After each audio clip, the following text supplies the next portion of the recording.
All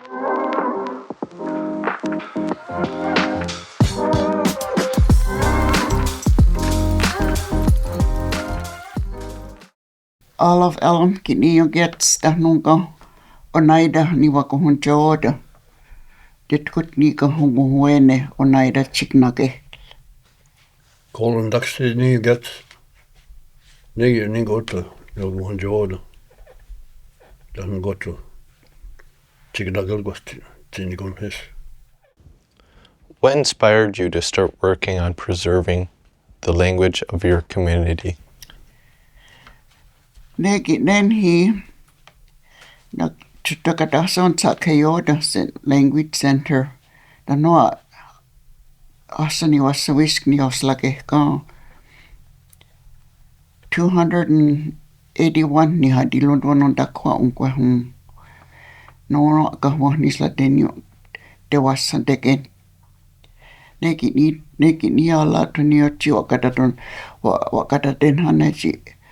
Kade nyon dong ya takin ha kwa chini ko kweni taka ayung kwadi chini wawano da leo chi na ta ke yung kweto hadi chok ni seru chok ni chakwadi onan ya kwa lungka.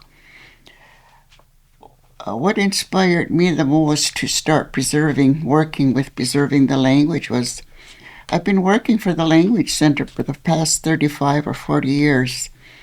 And when I started working for the Language Center, it was 281 speakers. And now we're down to 23. So that's at that time, when I first started, I thought, we'll always have the language. You know, I don't need to be worried about it. So I didn't really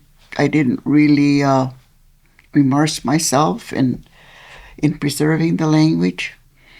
But as the years went on, and I noticed our speakers passing away, and when a speaker passes away, they take the language with them. They don't say, I'm going to give it to you. They take it with them. And lately, the past few years, I've been really trying my best to work hard in trying to preserve it. Even our ceremonial speeches, I have documented and translated and recorded a lot of our ceremonial speeches. And because if our language is lost, that will be lost too. Neki ni tuni o chini o keni kong loda chini nala sochi waka wislona. Kani todiyan sa the young people hadiyan dehta to learn nala wadong katati, so our language will keep going lahadi when I'm gone and when Colin's gone and the rest of us speakers are gone, so that the young people that are learning can keep it going, even though it will be a different language than how our like the fluent speakers speak, but at least they'll be able to carry it on, and there'll always be Oneida language. I think it's changing because when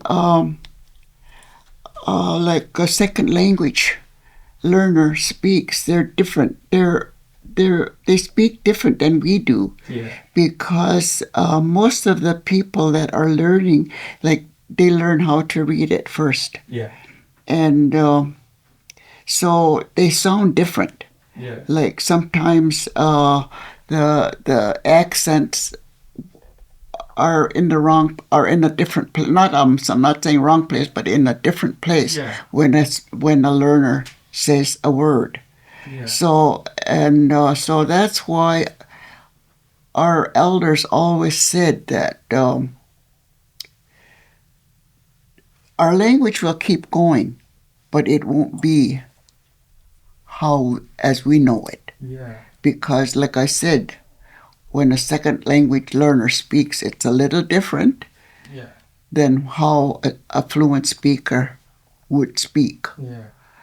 And like I said, when I started, that was my job, interviewing elders. And we always asked them, one of the questions was, is the language going to be preserved, or is it going to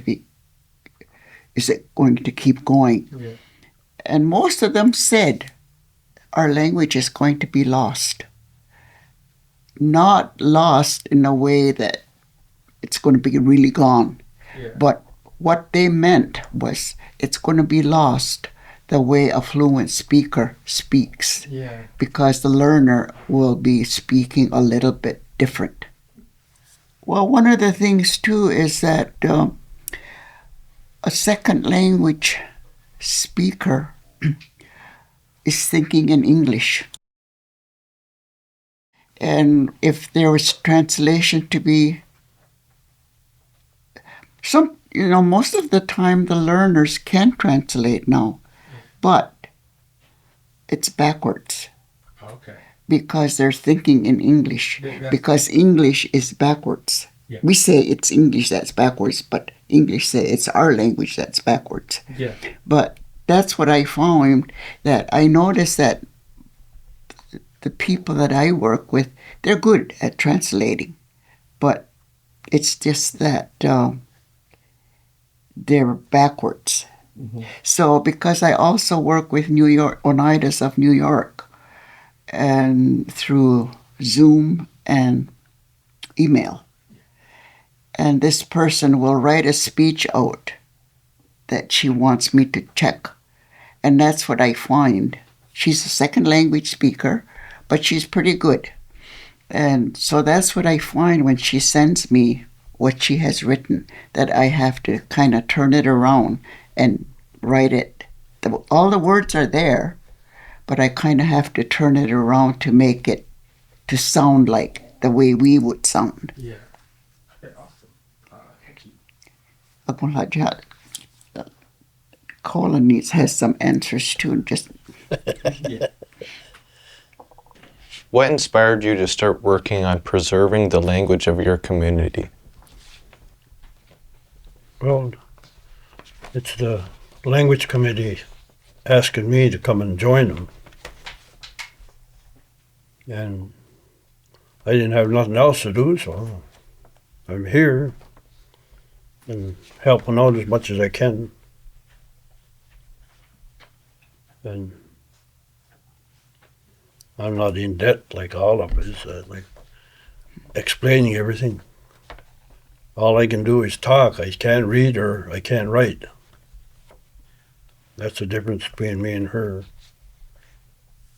Well, there was no books or nothing to Yeah. when I was growing up. Yeah. Okay. Well, everybody could speak it, Yeah, yeah. So it's a lot more common, right? Yeah. Kind of just. but there was no books to read out of, not like now. Yeah, yeah. Oh, thank you for the answer. Nikuchi tunini yachi kwayonde daung kwa nok rodono dakwa ya did not count right wamana no dakalite wa ya. We grew up not reading or writing in the language. But as time went on and we start losing the language, and we started teaching our young people, because young people, that's how they learn. Like when I started working for the language center, I didn't know how to read or write in the language because I never had to. I just spoke it. And just like what Colin said, we just spoke it. We didn't have to learn how to read or write in the language. But as time went on and as I got more and more involved in the language, like preserving the language, I had to learn how to read and I had to learn how to write. And it wasn't easy for me, even though I'm fluent, because it took me, I would say it took me maybe 3 years to learn how to read and write before I felt confident enough to write something or read something in front of somebody.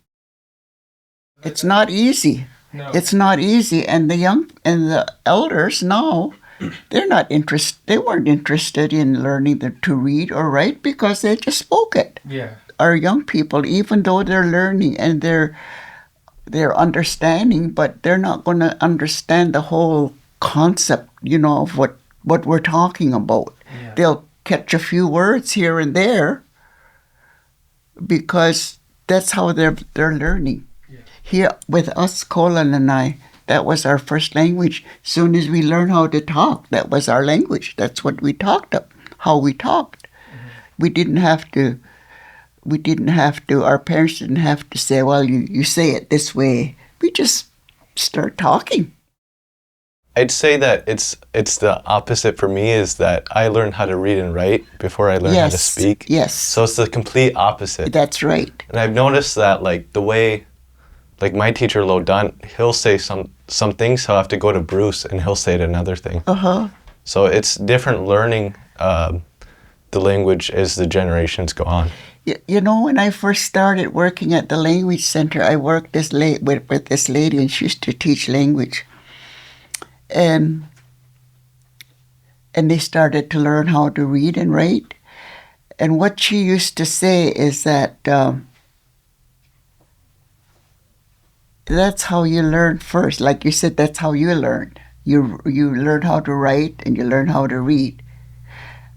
But she used to always say, when you learn that way, yes, you can read and you can write, but do you understand what you're writing and what you're saying?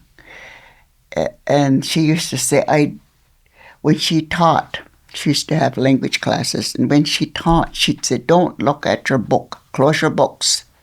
I don't want you to look at the writing. I just want you to listen. Because when you listen and you hear the words spoken, and that's how you get to pronounce the words correctly. But when you're in a language class and you're also looking at the writing, then you're concentrating more on the writing than you are listening to the way it's spoken. And I understand what you're saying, and because I taught a lot of classes too, and that's how, and they could rattle it off, just like, read it. And some of them could even read it faster than I could. I'm a fluent speaker, but they could read it faster than I could, because that's not how I learned, but that's how you learned. The problem that we're facing now with our classroom is that we know how to say all the words and we know how to speak on, but the thing is we have trouble, like, actually thinking about what we're saying. Yes. And, like, what it means. So I agree fully with what because if you're thinking in English. Yeah, exactly. See, we don't think in English, we think in Oneida. So everything we say is how we're thinking in Oneida first, not English. Can you describe some of the challenges you face in the revitalization of your language? Yeah, kinyo tikatakoy ni padugong aglihwas lago. So wait do one. There's a lot of challenges, and in trying to revitalize the language, because some people, some learners, they really want to learn. They're really interested in learning the language. But somehow, if you try to, say a word, they just cannot get their tongue around this word, and they get upset with themselves, really, because they're trying so hard. And this is some of the challenges that I have myself have faced, is because I feel for that person because they want to learn so bad. Like years ago, I had a student that wanted to learn the language so bad, but he just couldn't get his tongue around the words. And I used to and it was one-on-one, just him and I. So I would record, at that time we were using tapes. I would record the sentences and I would say, take this home and listen to it and try and repeat everything that's on the tape. The next week we'd meet, he just couldn't He just couldn't. He just couldn't, like I say the words. He understood what it meant, but he just couldn't get it out. And that's one of the challenges that I've had. And I used to go home, and it was a 2-hour class, just him and I. I used to go home, I would just have a headache because I would also try so hard. And I knew that he was trying so hard, trying to repeat after me. I know that's one of the toughest challenges I've had. But I've had students too that could just rattle it off and not have a problem. But they really couldn't understand what they were saying. But they could say the words and they had no trouble reading. But what they said to me, they were reading. It wasn't coming, just talking, it was reading. So I think that's a challenge too, is when you can, for the person that's trying to preserve the language, is that you're looking at them and they're reading. But that is not what we're looking at. We're looking at just speaking naturally, but they're reading. I think that's a challenge too. I've noticed as well with newer students, just because we've been learning it for a while, words could be challenging because they're not used to the words and how to say them. So it could be quite daunting for new students as well, coming and learning more advanced words. Yeah. Because we've been learning the language for, I think, 3 or 4 years now. And most of the class is used to it, and we're so tight-knit that whenever a new student comes, it's very challenging for them. Yes, it is. Because it's kind of like they're just thrown right into it. And I think that's what scares away a lot of potential learners. Because when you start a class and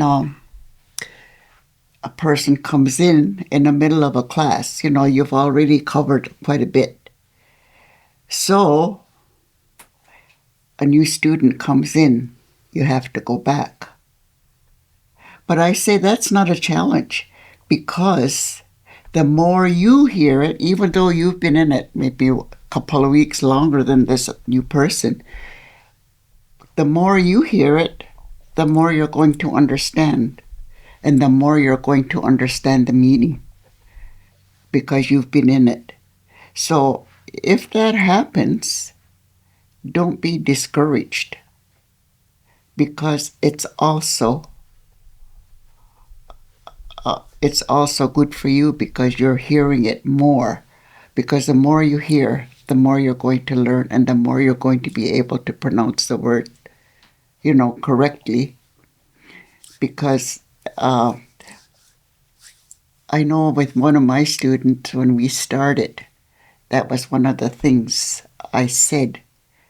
My goal here is that you can learn thousands of words, but if you don't know what you're saying and you're not pronouncing it right, then you haven't learned. This is one of my goals when I start, is I want you to, when I say a word, I want you to pronounce it as close to the way I'm saying it, because that is really learning the language. I said, so when you start reading, because this person could read, she could read just like better than me, because that's how she learned.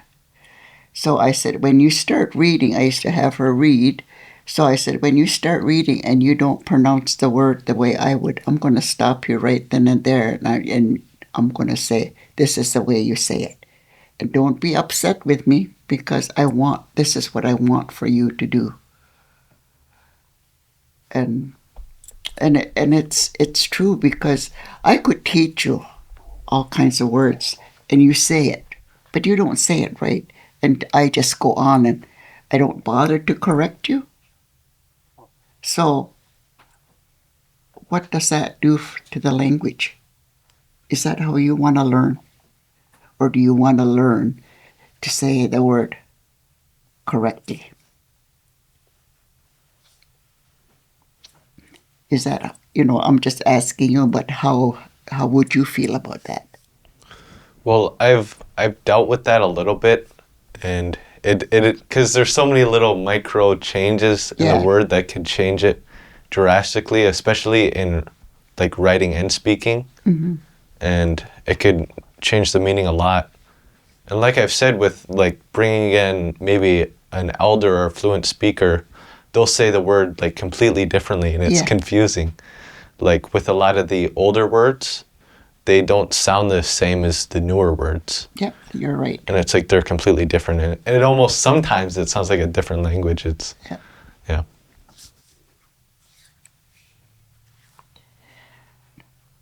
Ni kung load that second son. Well, some of what she said, that the challenges you face, I can just say the words, I can't teach you. That's the way I feel about it. Like, I'm not a teacher, I can't pronounce all the words either, but close to it. Or else I could say, if you say a word and you kind of say it wrong, that I could correct you on that. Mm-hmm. That's all I can do. I'm learning every day when I come here. Yeah. And I think that's good though, right? If people need to come in with that open mind of, It doesn't matter how old you get, but you're always learning. What efforts or programs have been the most effective in teaching the language to the younger generations? Ni diong la chiong ti kale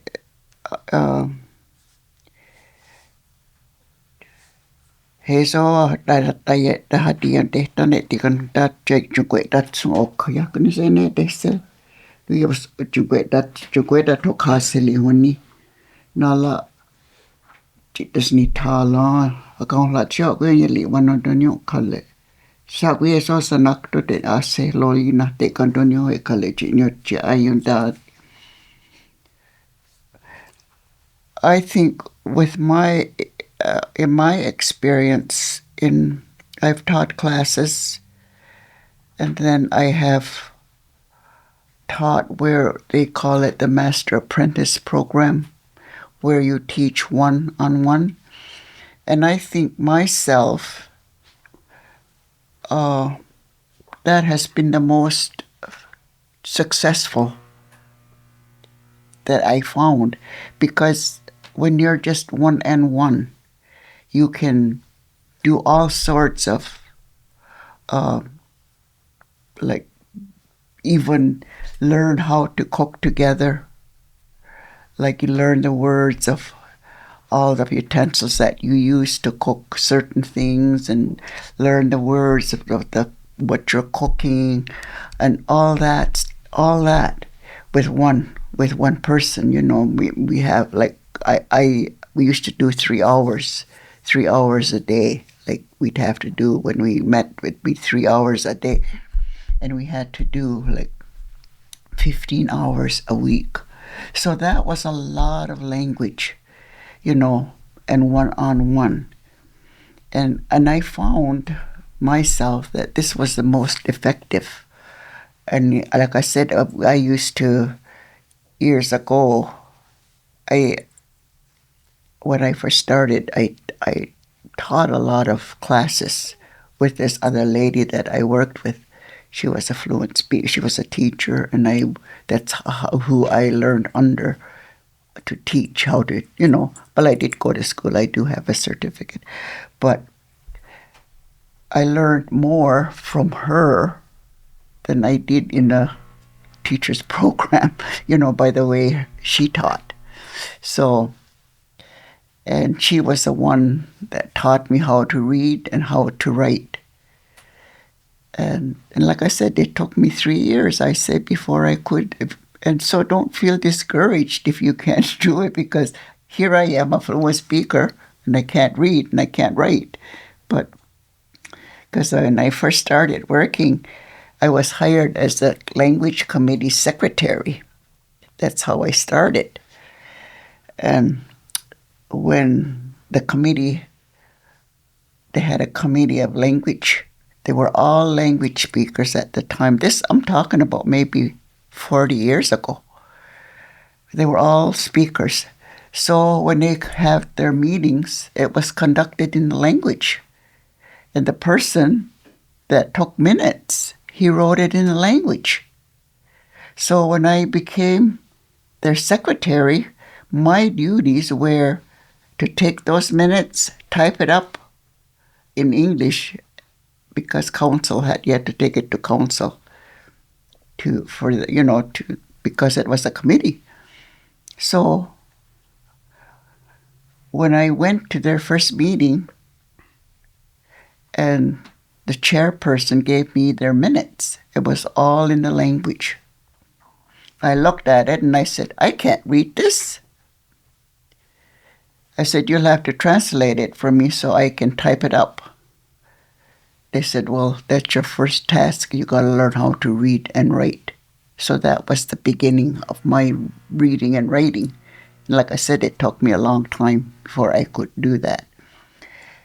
So that's what I always tell my students. Don't be discouraged if you can't learn quickly or right off the bat. It takes a long time because, like I said, you're thinking in English. So it takes a long time to turn the way you're thinking. And maybe you never will, but you have learned a lot. You have learned enough so that you can teach younger people or people that want to learn. You can learn, you can teach them what you've learned. And I think that's a lot. So when you can do that, I think you've accomplished a lot. That's all right, Nigan. We're Right. on programs number 4. Yeah, when you don't know what to assume they can leave on one.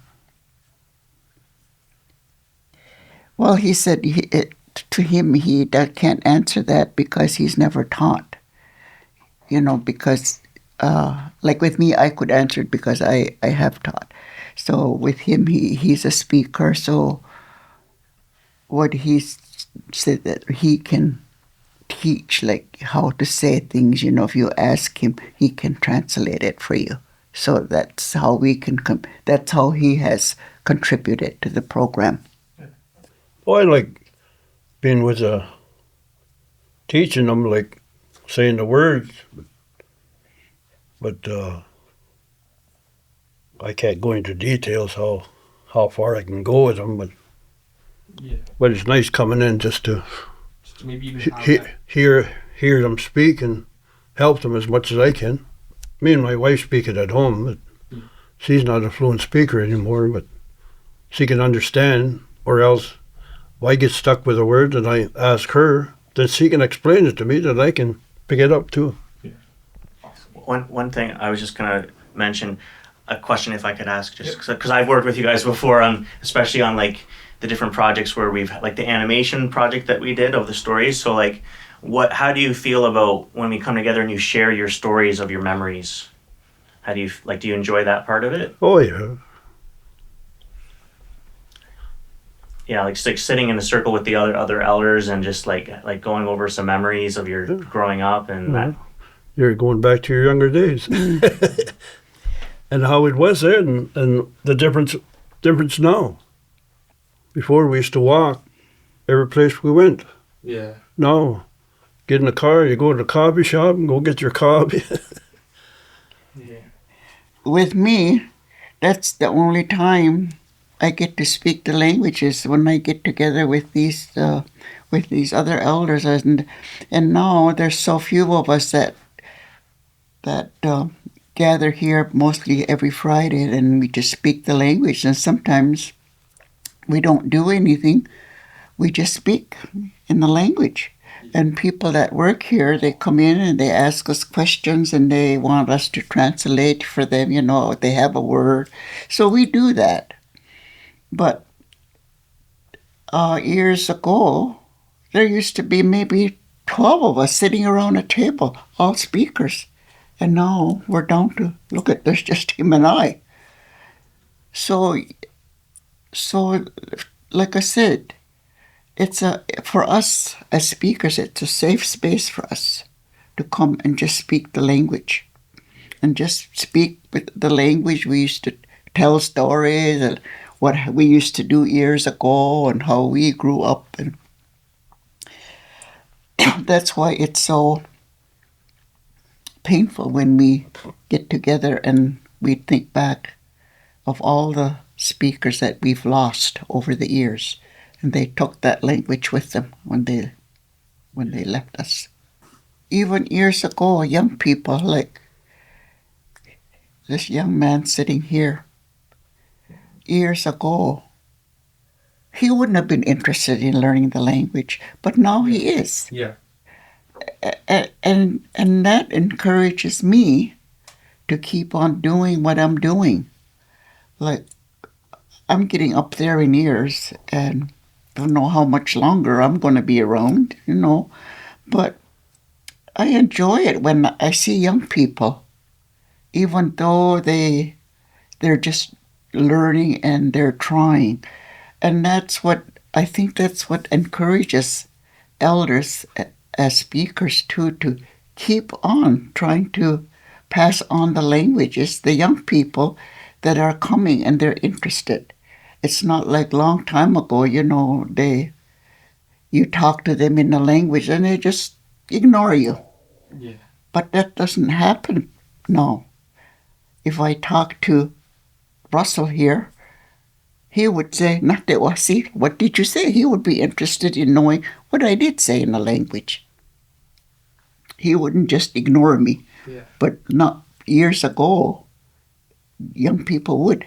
But now they're starting to take that road where they want to learn.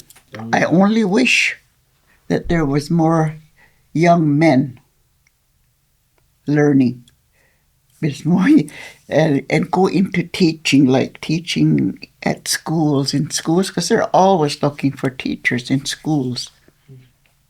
And most of them, well, all of them are women, are young women that have taken that road. And so I just wish that because there's always, nowadays, at one time they used to say, language won't put food on the table.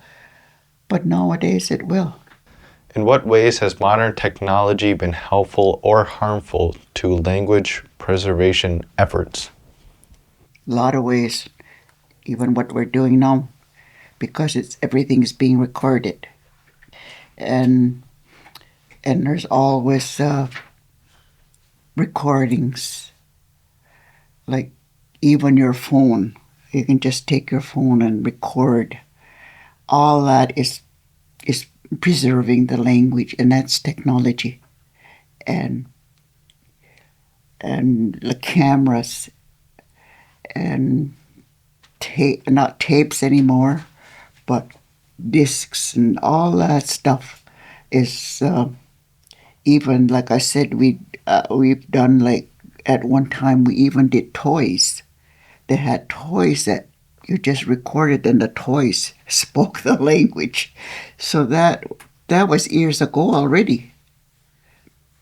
And there was another gadget that we had that we just spoke into it, and it translated it in language. Well, we did translate it, but when this gadget, I forget what the name of it was. Phraseolator. And you spoke it in a language, and then of course we translated it. So when you spoke when you turned this translator on and you wanted to know a question and you wanted to know what the translation was, and that translator would translate it into English. So that was years ago too that we did this.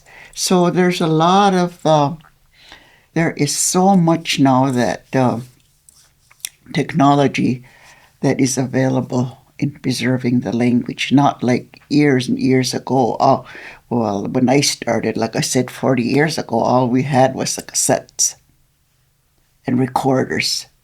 Nowadays, it's all more modern. Yes, there is some ceremonial speeches that shouldn't be recorded. We were told that years ago by our elders that there is ceremonial speeches that are never to be recorded. Yeah.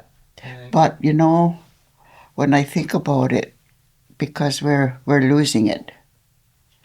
Like our elders are the ones that know the ceremonial speeches. You know, they're passing away too, and they're taking that with them too. So how are they going? How are the young people going to learn a ceremonial, like medicines is is is we were told never to be recorded. You know, the medicines that you use when you do a speech for medicines, that's not to be recorded. Yeah. So how are we going to keep that going if we can't do that and we don't teach our young people? Yeah. Like I know I've done ceremonial speeches, but it's not medicinal speeches. I've done it. I've translated it, written it, transcribed it, and it's been recorded, and it's in archives right now. Yeah. Someplace in this building, and we have some at the Woodland Cultural Center. We did send some over there, and it's here too that if a young person wanted to listen to a certain, like a naming ceremony, the speech that goes with that, we have that. You know, stuff like that. Yeah. So that's one of the ways that technology is really helpful in preserving that. Yeah.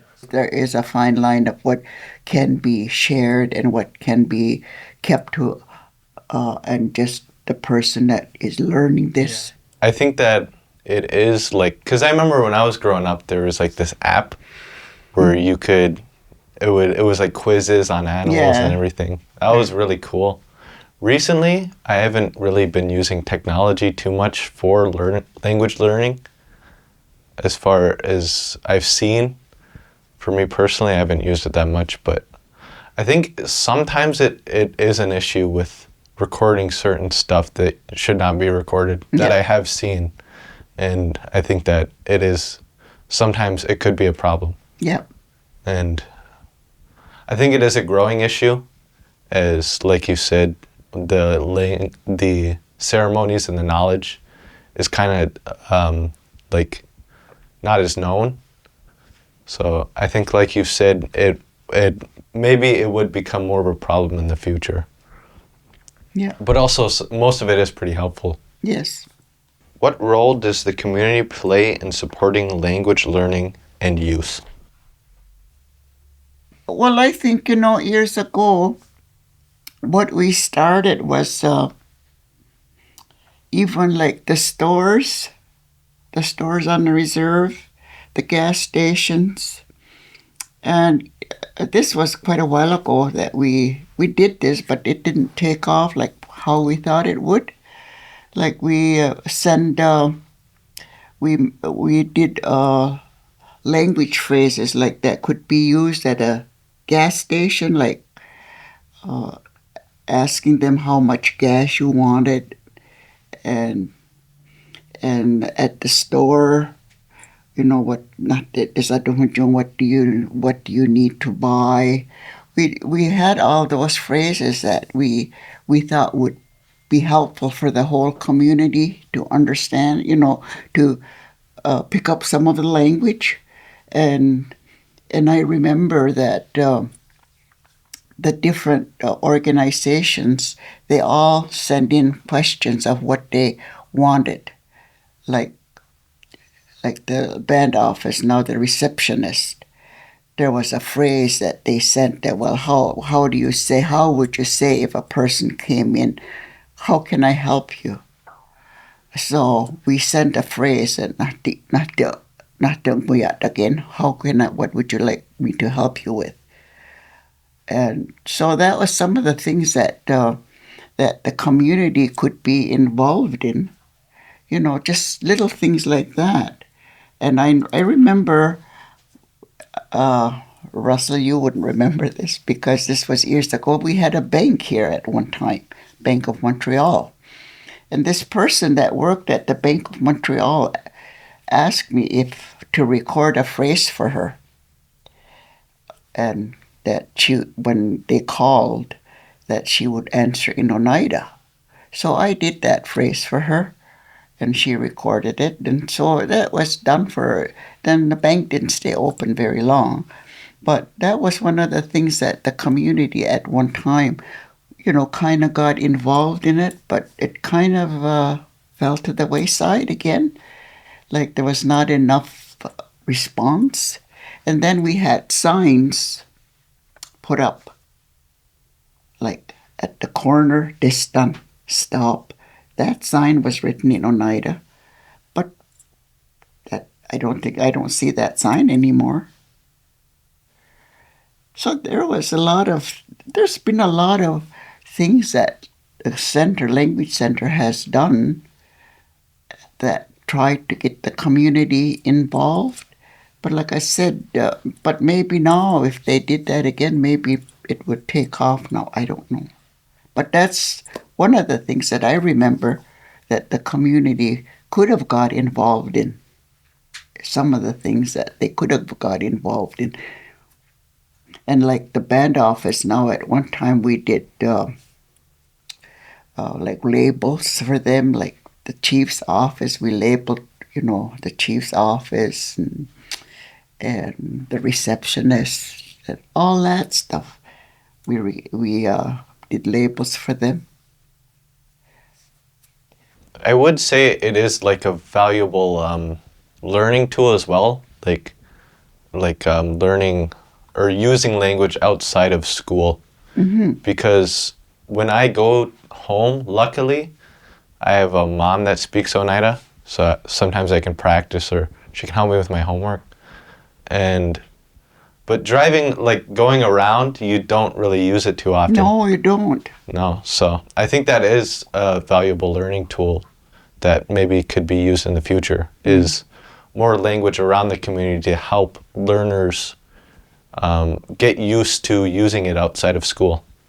Because kind of at least for me personally, whenever I get out of school, it just kind of throws me out of it. Like even over summer break, I just out of practice, it felt weird not really practicing.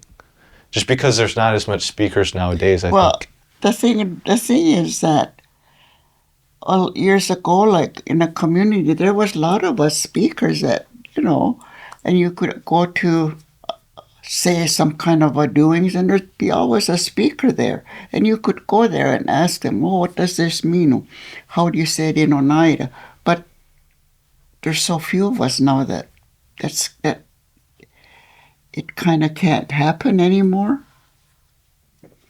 So that's why I'm saying, like you as learner, it's really good. And us as speakers, when we see young people like yourself learning as much as you can, even though you can't go off outside, like you say, when you leave school, that's where your learning ends. Mm-hmm. Yeah. But like you say, luckily your mother she knows a lot, so you can at least hear the language even in your home. But a lot of homes don't have that. And I think it is harder to learn the language when you're not brought up in a household that was around it. Yeah. It's a lot harder just because you're not pre-exposed to it. Yeah. And some young people are just not interested. They're just not interested.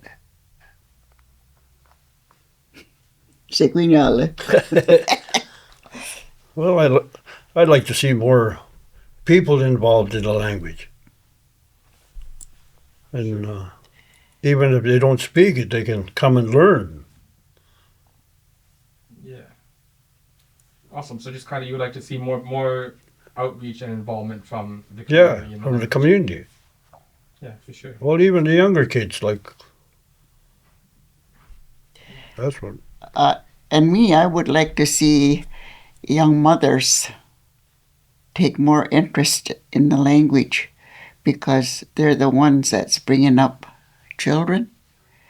And I know that this lady that has been working with us for the past, I don't know, she's been with us for the past at least 27 years.